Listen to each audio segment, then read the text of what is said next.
Welcome back to Ribbon Candy Hooking. I'm Deanna. I am working on putting the kits together for Mouse Hole. I know it's been a really long time. After I got back from the Cape, many of you know who are subscribers that are we have well water and it burst. Oh, that was expensive.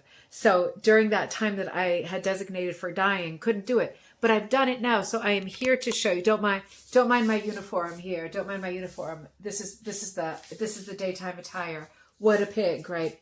It actually is really gross, but it is nice to be comfortable, I'll tell you.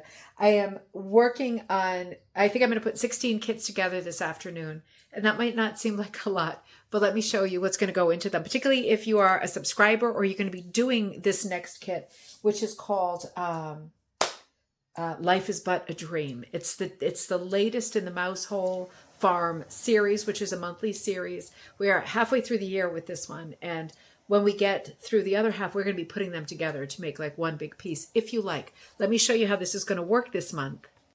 So here we are. So there's some extra pieces here, but I've got my Crazy 8 I'm about to put out. I'm about to put one of these together so you can see. This is the finished piece. So this is Life is But a Dream. Merrily, merrily, merrily, merrily. Life is but a dream. And here we are. Little Margot is in the boat. So I've got a bunch of these patterns ready to go here too. And they are all on linen. And let me see. There we go. So these I already did like last week because I didn't need water and I didn't need supplies to do it. So this is what the new kit looks like, and this is what it looks like done. And we should have, maybe after subscribers buy it, because it's always limited, like an extra 3. And I'm going to show you the set itself in just a minute. I'm going to be this month wrapping up the subscriber sets in this, I think, really pretty wool. I always try to use quite a bit of yarn, something that I think matches. And this isn't in the kit. This is just something extra to have fun with. But I think I'm going to wrap with this. And then I've got some other things here that I always add, like some extra materials to make sure that you're all set. I've got to figure out that I've got the right quantities of those, in addition to the Crazy 8 set that looks like this. Now, I don't want to toot my own tootamaloot, but I have to say, I think this is a great Crazy 8 this month. I want to show you the colors here. And so the kit comes with strips so that you can complete, let me bring you over here a little bit closer, so you can complete the whole thing. But let me bring you, that's the living room. Let me bring you down here. The Crazy 8 set is just, it's a bit of a gimmicky thing, right? You get the set of the Crazy 8s, or the 8 colors that go with this particular kit. 1, 2, 3, 4, 5, 6. Yep, we're good. So, and it's going to be strung up with this pretty stuff, which I think will be just a nice addition if you want it. And then I have to add extra stuff. Like that's the part that I'm at right now. I dyed some extra black, and I have more black downstairs, but I just dyed quite a bit of black that I will cut up into number 3. And as you can see from all of these and other videos that I've done, I don't outline the whole thing. I feel like it would be overkill, super cartoony if I were to do that. I only outline bits and pieces. So in this case, I outlined the front and back of the boat, the 3 characters, and the birds in the sky. And that was it. I didn't do stuff with the oar or, anything that's prop related in my mind doesn't get outlined, but characters get outlined. So, and as a reminder, because I'm sure you've seen the other videos, with this kit, there's 2 shades in the sky, 2 shades in the tree or bushes, and 2 shades in the water. And this is 1 shade here. So the colors that you need that aren't in the Crazy 8 set are, no, actually that one's in the Crazy 8 set. This brownish color for lint ball.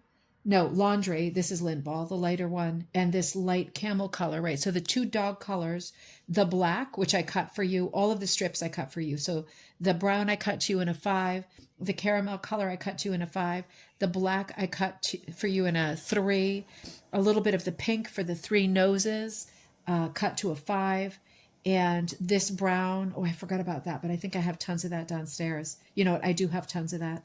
God, I hope I have tons of that. I think some of it's here too. Is that, no, that's not it. Shoot. Maybe this is it. This is like a modeled one. Yeah, I think that is it. That might be, some of that might be too dark. I'm going to have to check on that. I don't want it to be too close to your other one. We'll see how it goes. I'll see what it looks like when I get going on it. That might be a little dark. I might have to redo that, but I'll see if I have something else. I don't want to hold you up. Anyway, you're going to need the oar, the black, the dog colors, the color of the skin tone for Margot the mouse, that comes separately. A little bit of extra for, I think it's the water. I'll have to check what I used.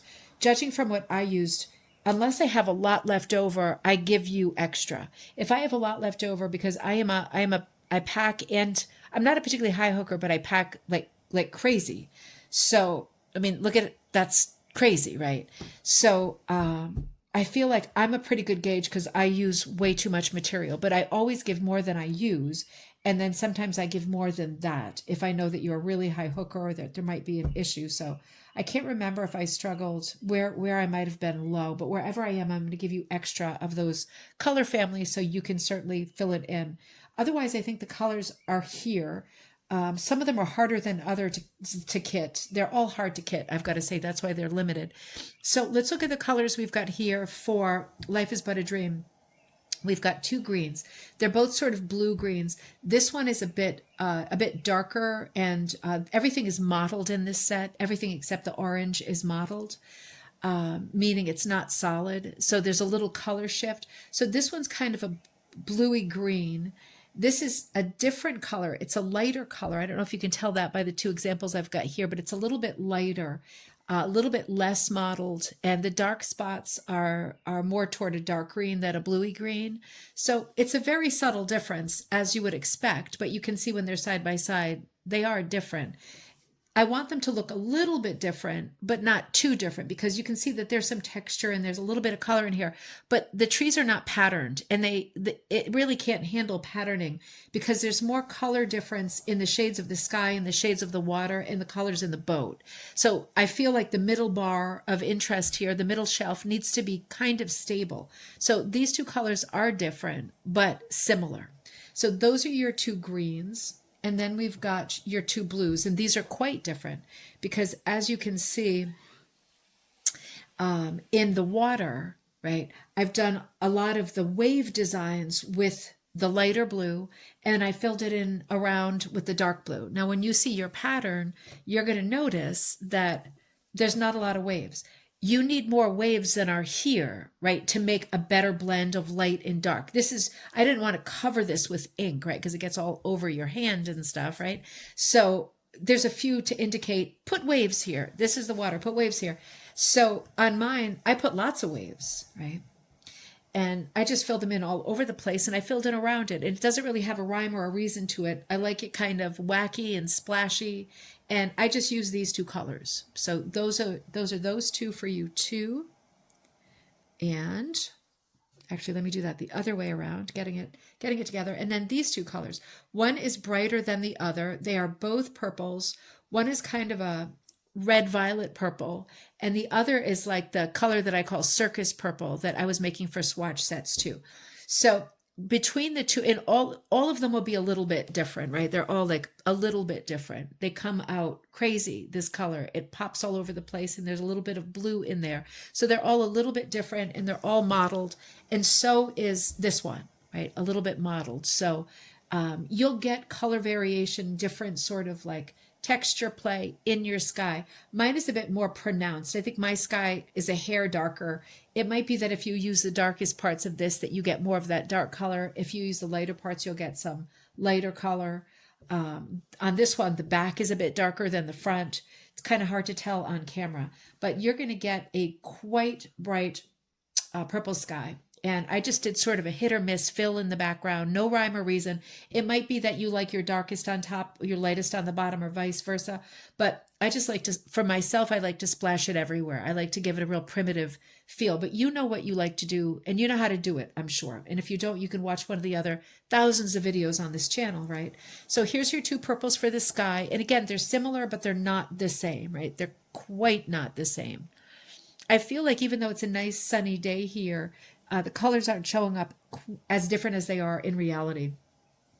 You'll notice they're quite different. Here's the orange that is in Margot's swimsuit. So she's got a little modest two-piece swimsuit on. Nice piece of orange for that. Obviously, you're going to have a ton left over. So then you can save that for some other project that you've got going, or for something for autumn, right? It's a nice, very unusual, I think, orange shade. And this is your dipped door mill checker, right? So this is a patterned one that I've dipped light to dark. They're all the same color, but obviously they're all a little bit different. And this cut up, I cut it up this way, right? So I get light and dark in each one. I just hooked across to make the boat and give it, it looks like it's a wooden boat because it's got all this color in it. If you don't like that and you want to try to do the whole boat dark or the whole boat light or whatever, or you want the bottom to be dark where the shadow is, you do you, right? You have to do you. But for me, I did it kind of, I was trying to alternate. If I started with one strip that went light to dark, then on the next row, I would do dark to light just to get it like bricks, like opposites. So I think that's going to be a lot of fun. This is what your set looks like now. And this is what it looks like ready to ship. Isn't that pretty? Look at those pretty colors in that yarn. You might be able to find a use for that in this pattern. I didn't use that because I didn't think of it, but this is a good amount. This is about 8 yards of this yarn. You might find a way to use it in there. Let me know if you do. So make sure if you like this set that you get it sooner rather than later, because once they're gone, they're gone. And that's because of the dip dyeing with the door mill textured wools. There is one of these. It's this one in this kit. So I don't have this in stock, and I don't stock stuff like this. I can't be stocking like textured wools. I just don't have that size of business. So I cannot do future kits with this, right? I have enough to make the set kits for the subscribers, and then there's a few extra kits. And of course, the PDF is there for everybody always, and the regular pattern to kit yourself is there for all of time as well. But this exact kit, the exact way that I made it, this is limited. So make sure you get yours sooner rather than later. Sorry about that. I'll try not to do that in the future, but I did invest heavily in lots of textured door mills so I could use them in this mouse hole series. So that's what I'm doing. So sorry about the limited nature of it, but in some way or another, you will be able to always get this pattern, right? It's just a question of, do you want the whole kit? I'm going to get back to making these. Let me know how yours turns out. I'm halfway through the one for July, and I can't tell you what it's called or it's going to give it away, but you will see it very soon. Let me know how your projects are coming along, and I will see you next time at Ribbon Candy Hooking.